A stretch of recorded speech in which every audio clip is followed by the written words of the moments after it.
అందరికీ హాయ్, నేను మీ Latha. Welcome to my channel.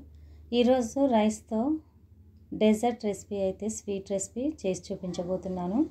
చాలా ఈజీగా చేసుకునే రెసిపీ. ఒక గిన్నెలోకి రైస్ వేసుకోవాలి. నార్మల్ రైస్, రేషన్ బియ్యం ఏవైనా తీసుకోవచ్చు. నార్మల్ రైస్ కంటే కూడా రేషన్ బియ్యం రైస్ ఈ స్వీట్కి అనేది బాగుంటుంది. ఈ రైస్ ఒక గిన్నెలోకి వేసుకొని ఒక 2 to 3 టైమ్స్ అయితే క్లీన్గా వాష్ చేసుకొని పెట్టుకోవాలి. ఒక 2 గంటలు అయితే ఈ రైస్ నానబెట్టుకుంటే మనకు మంచిగా స్వీట్ అనేది రెడీ అవుతుంది. ఒక 2 అవర్స్ నేను నానబెట్టుకున్న తర్వాత ఒక మిక్సీ జార్లోకి వేసుకొని కొన్ని వాటర్ వేసుకోవాలి, పేస్ట్ చేసుకోవాలి.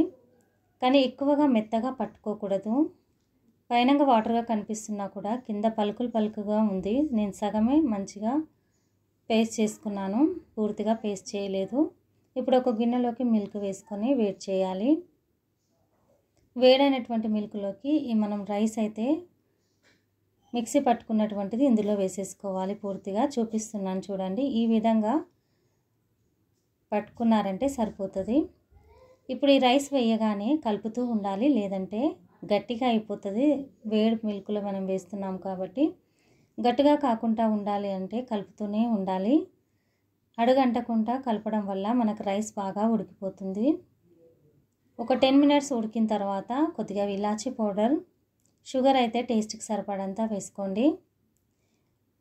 మనం కలుపుతూ ఉండడం వల్ల చిక్కబడుతుంది రైస్ వేసాము కాబట్టి.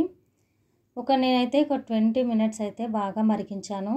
మరిగించిన తర్వాత కస్టర్డ్ పౌడర్ తీసుకొని ఒక గిన్నెలోకి వేసుకొని వాటర్ వేసి ఉండలు లేకుండా బాగా కలుపుకొని ఈ వేడి పాలల్లో వేసేసుకోవాలి. వేసుకొని బాగా కలుపుకోవాలి. ఈ కస్టర్డ్ వేయడం వల్ల మనకు కలర్ కూడా చేంజ్ అవుతుంది, టేస్ట్ బాగుంటుంది.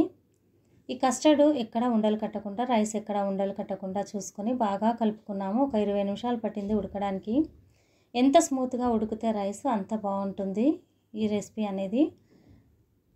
మనకైతే ఈ రెసిపీ రెడీ అయిపోయింది. చాలా సింపుల్గా చేసుకున్నటువంటి ఈ రైస్తో డెజర్ట్ రెసిపీ అయితే రెడీ అయిపోయింది.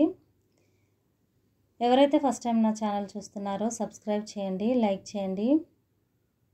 చల్లారిన తర్వాత ఫ్రిడ్జ్లో పెట్టండి. ఒక 1 అవర్ కానీ ఫ్రిడ్జ్లో పెట్టారంటే ఇలా సూపర్ డెజర్ట్ రెసిపీ మీకైతే రెడీ అయిపోతుంది. ఫ్రిడ్జ్లో పెట్టకుండా అలాగే తింటే అంత బాగుండదు.